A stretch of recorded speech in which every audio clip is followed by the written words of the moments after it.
అందరికీ నమస్కారం అండి. Welcome back to my YouTube channel. ఈరోజు మనం బలభద్ర పాత్రుని రమణి గారు రచించిన 'ప్రేమించాక ఏమైందంటే' నవల పార్ట్ 1 చెప్పుకోబోతున్నామండి. ఇంకెందుకు ఆలస్యం, మనం వినేదానికి వెళ్ళిపోదాం పదండి. క్షీరసాగర మదనం అప్పుడు బయటపడ్డ చంద్రుడు, లక్ష్మీదేవి, కామధేనువు, కల్పవృక్షముతో పాటు పైకి వచ్చిన మరో అద్భుతంలా ఉంది ఆ ఆస్పత్రి. వరండా మెట్లు పాలతో కడిగారా అన్నట్లు తెల్లగా, స్వచ్ఛంగా మెరుస్తున్నాయి. రాజహంసల్లా తెల్లని యూనిఫారాల్లో నర్సులు ఏ భావం లేని మొహాలతో సాలబంచికల్లా కనిపిస్తున్నారు. తెలుపు శాంతికి చిహ్నం, మృత్యుకి సమీపం. అందుకే చనిపోగానే తెల్లబట్ట కప్పుతారు. అక్కడ ఎటు చూసినా తెలుపే. నక్షత్రాల ఆస్పత్రి టీవీగా ఉంది. ఆపరేషన్ థియేటర్ అని వ్రాసి ఉన్న బోర్డు మీద ఎర్ర లైట్ వెలుగుతోంది. లోపల బెడ్ మీద పడుకున్న యువకుడికి ఆక్సిజన్ పెట్టారు. కార్డియోగ్రాఫ్ హార్ట్ బీట్ ఆగిపోవటం కనిపిస్తోంది. క్షణాలు నిశ్శబ్దంగా దొర్లిపోతున్నాయి. అతని గుండె నెమ్మదిగా ఆగిపోతుంది. డాక్టర్ల మొహంలో ఉద్వేగం కనిపిస్తోంది. నుదుటి మీద పట్టిన చిరుచెమట వారు ఆ ప్రాణాన్ని కాపాడటానికి పడుతున్న తపనని పుట్టిస్తోంది. అయినా లాభం కనిపించలేదు. అతని గుండె స్పందన లేని ఘనపదార్థంలా స్తంభించింది. బయట రెడ్ లైట్ ఆరిపోయింది. అతని తాలూకు వాళ్ళు అందరూ బయట గుల్లుమన్నారు. డాక్టర్ బయటికి రాగానే చుట్టుముట్టారు.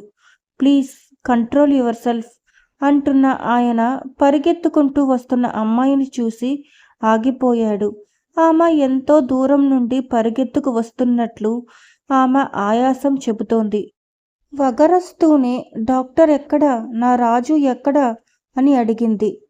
హీఈస్ నో మోర్, బాధగా చెప్పాడు డాక్టర్. నో. ఆమె పెద్దగా పెట్టిన కేకకి ఆస్పత్రి ప్రతిధ్వనించింది. రాజు, రాజు, నీ వచ్చేసా అంటూ ఆమె లోపలికి పరిగెత్తింది. నర్స్ అప్పుడే రాజు మొహం మీద తెల్లని బట్ట కప్పబోయింది. ఆమె ఒక ఉదుటున అతని మొహం మీద బట్ట తొలగించి మొహంలో మొహం పెట్టి కన్నీళ్లు కారిపోతుండగా అంది. కళ్ళు తెరువు రాజు, నా కోసం, మన ప్రేమ కోసం నువ్వు బ్రతకాలి. నువ్వు బ్రతికి ప్రేమను గెలిపించాలి. I love you, I love you, I love you. ఆ మాట దిగాంతాల వరకు వ్యాపిస్తోంది. సముద్రాలు, గిరులు, దరులు అన్నీ ఒక్క పెట్టున ఘోషించాయి. విచిత్రంగా అతని హార్ట్ బీట్ స్టార్ట్ అవటం గ్రాఫ్లో కనిపించింది. ఆమె వెనుక నుండి డాక్టర్ కూడా కీచుగా కేకలు పెట్టడం వినిపించింది. నర్స్ మూర్ఛ వచ్చినట్లు చేతులు కాళ్ళు ఆడిస్తూ అరిచింది. రాజులో కదలిక ప్రారంభమయ్యింది. ఆ అమ్మాయి జపంలా అదే మాట అంటూ అతని ముఖాన్ని ముద్దులతో నింపేస్తోంది. I love you Raju, I love you. Raju కళ్ళు తెరిచాడు. ఆమె ధారాపాతంగా కన్నీళ్లు కారిపోతుండగా అతని గుండెల మీద వాలింది. రాజు ఆమె తల మీద చేతిని వేసి, మన ప్రేమ గెలిచింది రాణి అన్నాడు. సినిమా తెర మీద శుభం అని పడింది.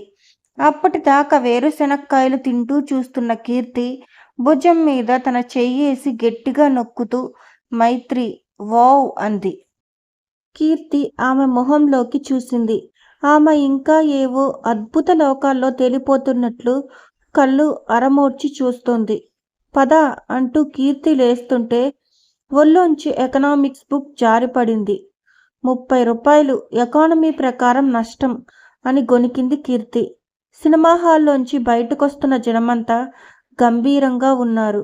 నడివయసు దాటిన మగాళ్ళు కొందరు మాత్రం పెద్దగా నవ్వుతూ ఏదో కామెంట్ చేస్తున్నారు.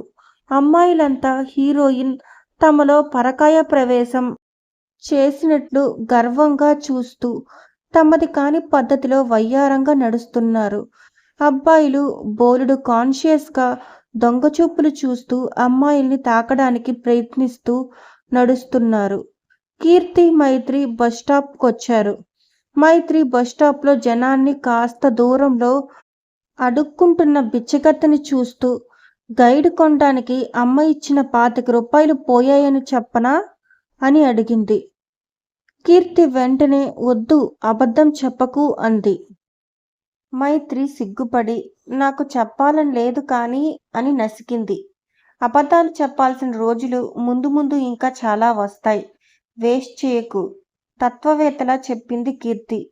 మైత్రి నవ్వేసింది. ఏం చెప్పమంటావు? మొన్ననే క్లాసులు ఎగ్గొట్టి సినిమాలు చూస్తున్నామని ఒక క్లాస్ తీసింది. మళ్ళీ వెళ్ళానని చెప్తే తిడుతుంది అంది. పర్లేదు, తిట్టాల్సిన పనేగా చేశాం. అయినా అమ్మేగా తిట్టేది అంటూ కీర్తి క్యాడ్బరీస్ చాక్లెట్ సగం కొరికి మిగతా సగం మైత్రికి అందించింది. మైత్రి చాక్లెట్ తింటూ కీర్తి, సినిమా అద్భుతంగా ఉంది కదూ అంది. అద్భుతమే మరి. చచ్చిపోయిన వాడు ఐ లవ్ యూ అనగానే లేవటం అది అంత సులభమైతే ఇన్ని స్టార్ హాస్పిటల్స్, ఇంతమంది డాక్టర్స్ ఎందుకో హేళనగా అంది కీర్తి. మైత్రి చిరాగ్గా ఛీ, నీకు స్పందన లేదు అంది. కీర్తి చెయ్యి జాపుతూ గిచ్చి చూడు అంది. మైత్రి గట్టిగా గిచ్చింది. కీర్తి కెవ్వున అరిచి ఈ స్పందన చాలు అంది. మైత్రి నవ్వుతూ లవ్ కెన్ డూ మిరాకిల్స్, ఒప్పుకో మరి అంది. సరే, ఇంక మామూలు ప్రపంచంలోకి వస్తావా? ఇప్పుడొస్తున్న బస్ నిండుగా పూర్ణం కూరిన కజ్జికాయలా ఉంది. నువ్వు పీటీ ఉషలా, నేను హుషార్ పరిగెత్తి క్యాచ్ చెయ్యాలి. లేదా ఇంట్లో వాళ్ళ లవ్ మొత్తం మన మీద తిట్ల రూపంలో గుమ్మరిస్తారు. రెడీ 1 2 అంటూ కీర్తి పరుగు అందుకుంది. ఆమె వెనకాలే మైత్రి కూడా బస్ కోసం పరిగెత్తింది. మొదటై మెట్టు మీద కాలు పెట్టడమే వాళ్ళ వంతయింది. ఆ తర్వాత ఆటోమేటిక్గా ముందు వాళ్ళ చేత తోయబడుతూ ఎక్కడికో వెళ్ళిపోయారు.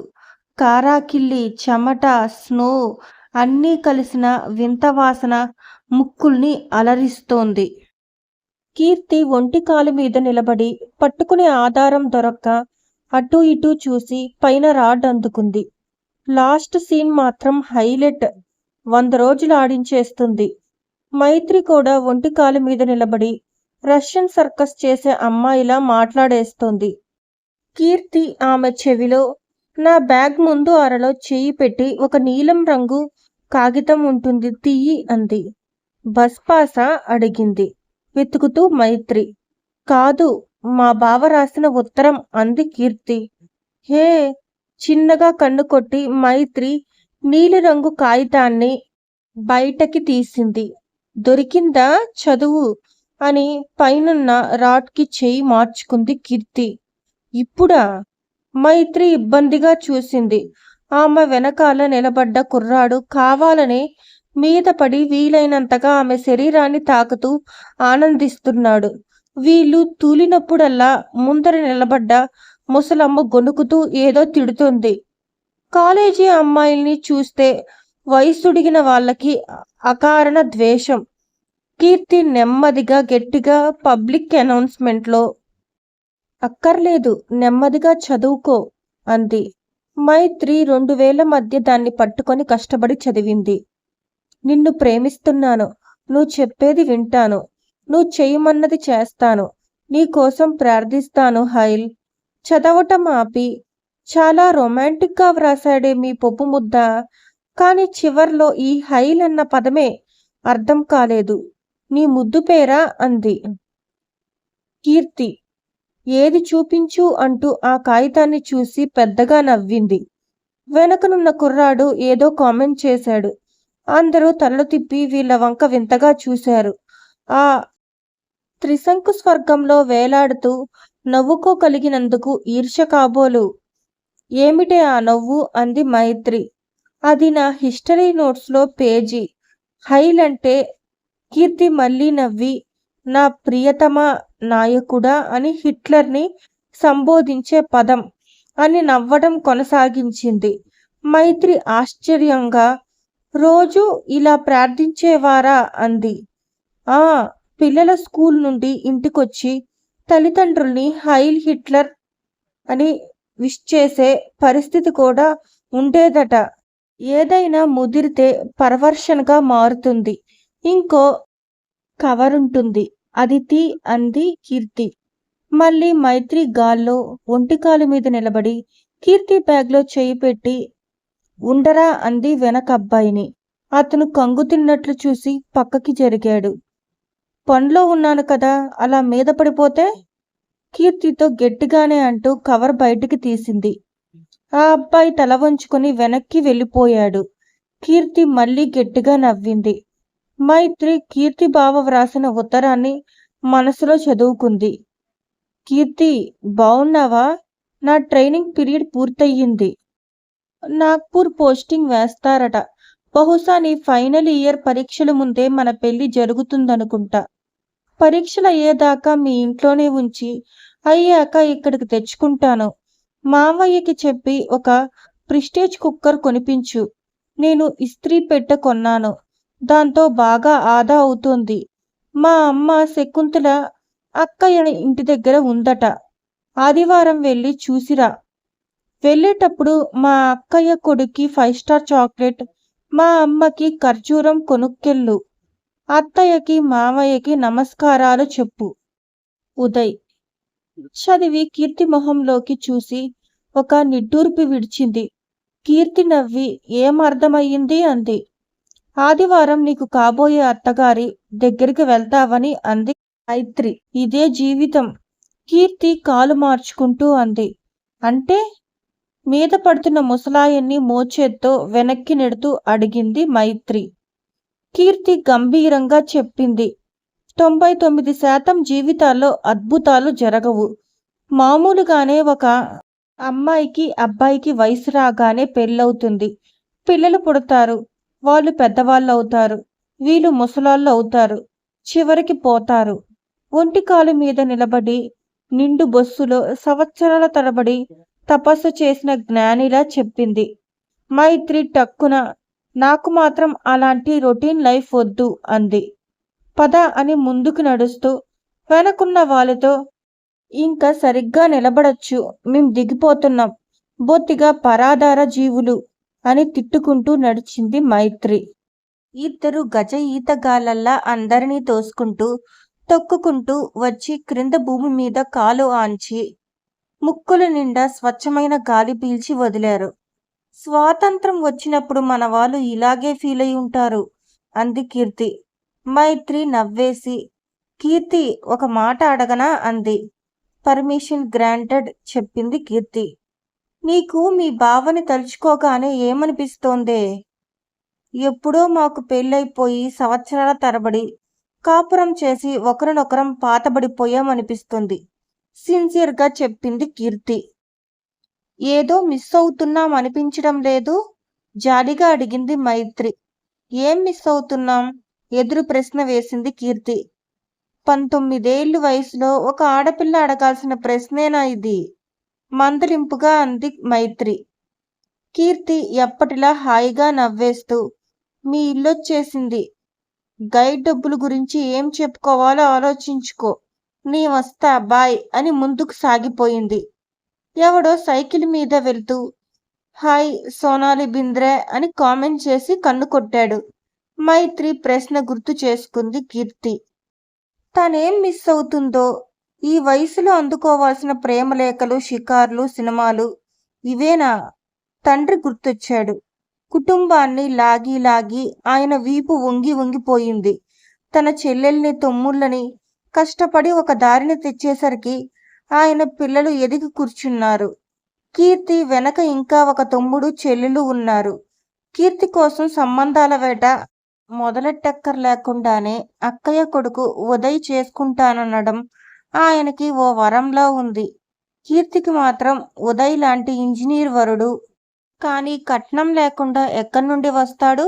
చాలా మంచివాడు ఉదయ్. వక్క పొడి వేసుకునే అలవాటు కూడా లేనంత సద్గుణ సంపన్నుడు. ఇవి అతని గురించి గొప్పగా అనుకునే మాటలు. బుద్ధిమంతుడు, అత్తయ్య గీసిన గీటు దాటడు అని తండ్రి తరచూ అంటూ ఉంటాడు. ఎప్పుడు క్యాలిక్యులేటర్తో లెక్కలు వేస్తూ ఉంటాడు. జాగ్రత్త పరుడు అని తల్లి సర్టిఫికేట్ ఇచ్చింది. పిసినారి బావ అని తమ్ముడు చెల్లెలు కీర్తిని ఆట పట్టిస్తారు. భయస్థుడు అని కీర్తి నవ్వుకుంటుంది. కీర్తి ఇంటి గేట్ తెరుస్తుండగా ఇంత ఆలస్యమైందే తల్లి అని అడిగాడు సాంబమూర్తి. మైత్రి నేను సినిమాకెళ్ళాం నాన్న అంది కీర్తి. అమ్మ నీకు ఇష్టమైన అరటికాయ బజ్జీలు చేసింది. త్వరగా కాళ్ళు కడుక్కో అన్నాడు.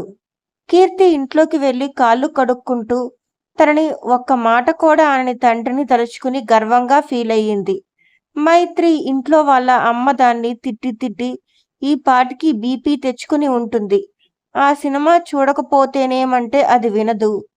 ప్రేమ కథా చిత్రాలంటే చాలు పరుగులు పెడుతుంది. అసలు ఈ ప్రేమంటే ఏమిటో అనుకుంది కీర్తి. తల్లి బజ్జీ ప్లేటుతో వచ్చింది. నోట్లో వేసుకోగానే కరిగిపోయేటట్లు గుల్లగా రుచిగా ఉన్నాయి బజ్జీలు. కీర్తి తింటుంటే తల్లి ప్రేమగా తల నిమిరింది. ఇంతకన్నా రుచైనదా ప్రేమ? ఆకాశంలో పేదరాశి పెద్దమ్మ నూలు ఉడుకుతున్నట్లుగా తెల్లని ముబ్బులు ముద్దలు ముద్దలుగా పొగలు పడుతున్నాయి. పిట్టగోడకి ఆనుకొని తదేకంగా చూస్తున్నాడు సిద్ధార్థ. అతని తెల్లని లాల్చి గాలికి రెపరెపలాడుతోంది. మొహం మీద జుట్టు చిందరవందరగా పడుతుంది. అలా ఆకాశాన్ని తదేకంగా ఎంతసేపైనా చూస్తూ గడపగలడతను. చిన్న అపశృతిలా ఓ నక్షత్రం జారిపడింది. అతను కళ్ళు మూసుకున్నాడు. చిన్నప్పుడు తాతయ్య చెప్పేవాడు, చుక్క నేల రాలడం చూడకూడదని. ఏం చెడు జరుగుతుందట? అతను వెనక్కి తిరిగాడు. తండ్రి ఇందాక గంభీర స్వరంతో చెప్పిన మాటలు జ్ఞాపకం వచ్చాయి. ఆదివారం నువ్వు ఆ అమ్మాయిని, అదే శృతికీర్తిని చూస్తున్నావు. ఆ అమ్మాయి అయితే మన 2 కుటుంబాలకి బాంధవ్యం కలుస్తుంది. విశ్వనాథం నా ప్రాణ స్నేహితుడు. వాడి మేనకోడల్ని చేసుకుంటే మరింత దగ్గరవుతాడు. అమ్మాయికి నా అన్నవాళ్ళు విశ్వనాథం తప్ప ఎవరూ లేరు. పాపం ఆ అమ్మాయిని చేసుకుంటే ఓ మంచి పని చేసినట్లవుతుంది అన్నాడు రాజారావు. సిద్ధార్థ చేతులు కట్టుకొని, ఆ అమ్మాయి పేరు మీద కోట్ల ఆస్తి ఉందని విన్నాను. నిజమేనా డాడీ అన్నాడు. రాజారావు గతుక్కుమన్నట్లు చూసి సర్దుకొని, నీకు ఆ మాత్రం ఆస్తిపరురాలు ఎక్కడైనా దొరుకుతుంది. కానీ విశ్వనాథం మేనకోడలైతే మన 2 కుటుంబాలు ఏకమవుతాయి అన్నాడు. సిద్ధార్థ చిన్నగా నవ్వాడు. మిత్రత్వానికి మీరు చెప్పే కారణాలు సరైనవేమో కానీ వివాహానికి కాదు నాన్న. అసలు ఓ అమ్మాయిని చూడగానే నాకే తెలియకుండా నాలో స్పందన కలిగి ఆమెని చేసుకోవాలనిపించేటంత వరకు నా ముందు పెళ్లి ప్రసక్తి తీసుకురాకండి. It's my personal affair. నిర్ణయం తీసుకునే హక్కు నాకు వదిలిపెట్టండి. కాస్త కటువుగా చివరి మాటలని డాబా మీదకి వచ్చేశాడు. ఆదివారం శృతికీర్తిని తీసుకుని విశ్వనాథం అంకుల్ వస్తాడు. అసలు ఆమెని చూడడానికే సిద్ధార్థ మనసు నిరాకరిస్తోంది. పెళ్ళనేది ఇలా యాంత్రికంగా ఆస్తులు చూసో బంధుత్వానికి విలువనిచ్చే చేసుకోవటం అతనికి అసలు ఇష్టం లేదు. బాధలు మేఘాలలో కప్పబడిన అతని మనోవీధిలో మినుకుమనే భావనక్షత్రం ఒకటి మెరిసి మాయమైనట్లయింది. ఆవేదనే ఆనందం కన్నా గొప్పది, సుందరమైనది. ఎందుకంటే అది ఎప్పుడూ ప్రియతముల వలె కలుగుతుంది అన్నాడొక కవి. సిద్ధార్థ గాలికి ఊగుతున్న సన్నజాజి తీగని చూశాడు. అది స్వతంత్రంగా స్వేచ్ఛగా బాల్కనీ పెట్టగోడని అల్లుకొని మధురోహాల సువాసల్ని గుబాళిస్తుంది. పెళ్లి అనే బంధంలో బలవంతంగా కలపబడిన 2 శరీరాలు ఒక అనుభవపు శయ్యపై ఒకటిగా కలవటం ఎంత నీచం. అలా కాకుండా ప్రేమ అనే బంధంతో ఏకమై విడివిడిగా ఉన్న జీవితం ఆనందమయే అనుకున్నాడు. అతన్ని చూడని ఒక అజ్ఞాత ప్రేయసికై అతను అన్వేషిస్తున్నాడు. అతనికి అనుభవంలోకి రాని ప్రేమని అతను ఊహిస్తున్నాడు. ఆమె పూల గుబురుల్లోని పాలపిట్టలా ఏదో ఒకనాడు బయటపడుతుందని అతని ఊహ. సిటీలో పేరెన్నికగన్న చార్టర్డ్ అకౌంట్గా, ఆడిటర్గా అతని తండ్రికి చాలా పేరు. అదే బిజినెస్ని వారసత్వంగా అందుకున్న సిద్ధార్థ 2 చేతులు సంపాదిస్తున్నాడు. కానీ తండ్రి భావాల్ని మాత్రం వారసత్వంగా అందుకోలేకపోయాడు. ఎదుటి మనిషిని అంకెలుగా మార్చి ఎంత పలుకుతాడో అంచనా వేయటం అతని మనసుకు నచ్చని పని. ప్రేమంటే ఏమిటో నీకు తెలుసా కన్నా? తల్లి తన మెత్తని వడిలో చేర్చుకొని అతన్ని అడిగేది. ఆమె అందమైన మొహంలో ఎప్పుడూ వర్షపు నీటిలో కదలాడే శ్రావణ మేఘాలే అతనికి కనపడేవి. ప్రేమంటే అకస్మాత్తుగా మనకి ఓ వ్యక్తి గుర్తొచ్చి చిరునవ్వు నవ్వటం, దిగులేసి కన్నీళ్లు పెట్టుకోవటం, వారితో కలిసి ప్రయాణించే దారి ముళ్ళతో నిండి ఉన్న ఆనందంగా అడుగులేయటం. సిద్ధార్థకి దిగులేసి కన్నీళ్ళొచ్చాయి. ప్రేమించటం నేర్పిన ఆ అద్భుతమూర్తి అది లభించక ఆర్తిగానే కన్నుమూసింది. తండ్రి లోహాలన్నీ, కరెన్సీ కాగితాల్ని ప్రేమించటంలో జన్మంతా గడిపేస్తున్నాడు. ఆదివారం శృతికీర్తిని తప్పించుకోవటానికి ఏటైనా వెళ్ళిపోవాలని స్థిరంగా నిర్ణయించుకున్నాడు సిద్ధార్థ. ఇదండి పార్ట్ 1. మీకు గనక నా వీడియో నచ్చినట్టయితే please like, share, comment and subscribe my channel. Thanks for watching my video.